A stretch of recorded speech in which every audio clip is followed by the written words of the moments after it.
Welcome back to The Explainer. If you're an executive or a team leader and you're intensely focused on long-term team retention and unlocking absolute peak performance, well, you are in exactly the right place. Today, we're breaking down this incredibly fascinating framework from Chandler Archuleta's research on creative cash generation. We're going to completely rethink how we keep our absolute best people around. We're moving way beyond that old brute force transactional approach to career planning, and we're diving into a highly strategic playbook to unlock elite performance and, honestly, just minimize that costly turnover. Okay, let's dive into this. Think about it. Does paying your top talent more actually decrease their performance? I know, it sounds totally counterintuitive, right? For decades, the old management mindset was super simple. If you want better performance, or you just want to keep someone from jumping ship, you just throw a bigger paycheck at them. Financial compensation was basically viewed as the ultimate cure-all for professional misery. But we're actually looking at something behavioral economists call the paycheck paradox. It turns out that simple brute force logic has a massive structural flaw when you're dealing with top-tier talent. Now, what's really interesting about this is that the answer lies in a psychological phenomenon known as the over-justification effect. So imagine you have this brilliant employee, right? Someone who genuinely loves solving complex problems. But then you introduce a massive dominant financial carrot, an extrinsic reward to drive their behavior. Something really dangerous happens here. Their internal locus of control actually shifts outward. Suddenly, the work stops feeling like a choice or a passion, and it starts feeling like an obligation. The reward inadvertently overrides their natural built-in drive. So, to rebuild our understanding of elite team retention, we're going to follow a clear roadmap today. First, the paycheck paradox. Second, the cognitive suffocation problem. Third, the 3 motivation pillars. Fourth, the ROI of intrinsic alignment. And finally, 3 steps to align teams. Let's jump right into Section 1, the paycheck paradox, and the difference between extrinsic and intrinsic motivation. You know, extrinsic motivation relies on outside rewards, money, titles, the corner office. Intrinsic motivation, on the other hand, comes from the pure internal satisfaction of just doing the task itself. And look, there's a reason the traditional extrinsic model became the standard. For algorithmic, repetitive, industrial-style tasks, a huge financial carrot absolutely works. It gives you a nice, linear increase in productivity, but here's the catch. In the modern knowledge economy, where your business literally lives or dies on complex problem-solving, scalable innovation, and deep creativity, a purely financial focus completely breaks down. I mean, you simply cannot bribe a brain into having a creative breakthrough. Moving right along to Section 2, the cognitive suffocation problem, and exactly why your top earners burn out.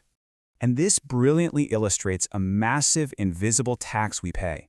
If you have top earners who are hitting a psychological wall or maybe accelerating toward burnout and capping their innovative potential, this is exactly why.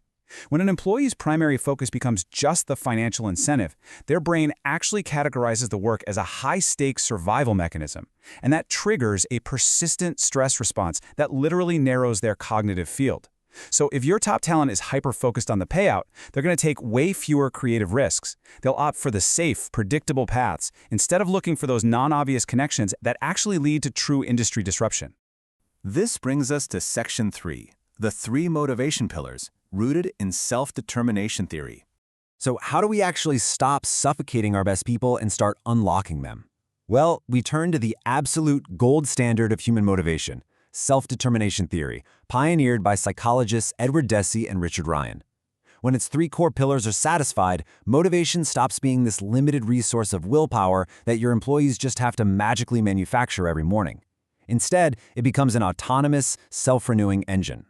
First up is autonomy. Now, this isn't about removing all the rules. It's about your team feeling like the authors of their own work. The business outcome there, extreme ownership. Second is competence. Humans naturally crave growth. We want mastery. When roles align with natural talents, your team enters this flow state where productivity just skyrockets. And third, relatedness. This is that universal human need to connect and contribute.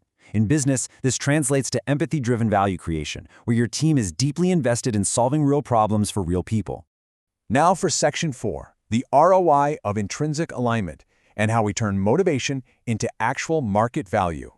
You know, a common critique you'll hear from the old guard is that prioritizing these psychological pillars is just, well, feel-good HR theory, right? Economically naive.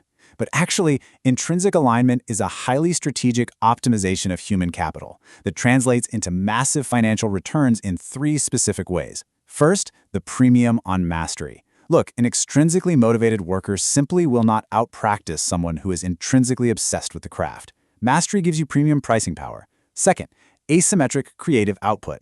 A mind completely free from short-term financial stress invents entirely new ways of doing things. That creates huge economic upside. And third, the elimination of burnout. When work acts as a positive energy source, you eliminate that chronic day-to-day friction. You drastically extend your top talent's productive career runway. And consistency over decades, that is the ultimate engine of compound financial interest for your company. Let's move to Section 5 and see how this builds into our 3 steps to align teams, which is your actionable macro plan. Transitioning to this talent investment model doesn't mean you have to just upend your entire corporate structure overnight. Not at all. It requires a deliberate, calculated pivot. So here's your macro 3-step action plan. Step 1. Have your managers audit their team's alignment. Literally have them sit down and track where an employee's daily professional energy goes. Like which tasks completely drain them and which ones spark genuine curiosity. Where do their natural talents actually overlap with market demands? Step 2 is job crafting, which we're going to detail in just a second. And step 3 is building the intrinsic runway. For leaders, this means creating internal safety nets and transitional paths. You want to allow your absolute best people to pivot into roles they love within your company rather than leaving to find that fulfillment somewhere else. So, the crucial point is how you actually execute step 2, job crafting. Before anyone changes titles or switches departments, you must train your managers to inject those 3 pillars right into current roles. Think about it. To boost autonomy, can your managers negotiate more team control over their daily schedules, or maybe allow greater flexibility in their methodology? To boost competence, can they assign challenging new projects that push high performers toward exciting, fresh skills? And to boost relatedness, can they intentionally foster environments where employees are mentoring colleagues or working way closer with clients? You want them to feel the direct, human impact of their labor. Which brings us to our final thought today. The greatest financial leverage your company possesses isn't its capital and it's not its network. It is focused human capability. When you constantly deploy your top performers into environments that just starve their core psychological needs, you are paying a massive, massive tax on your bottom line. So I'll leave you with this. Are you just renting your team's time with a paycheck, or are you truly investing in their genius? It is time to stop treating your team's passion as a fragile hobby. Align their roles with autonomy, competence, and relatedness. Optimize them for the mastery of what they actually love, and just watch them execute at an elite level. Thanks for joining us on The Explainer today, and we'll see you next time.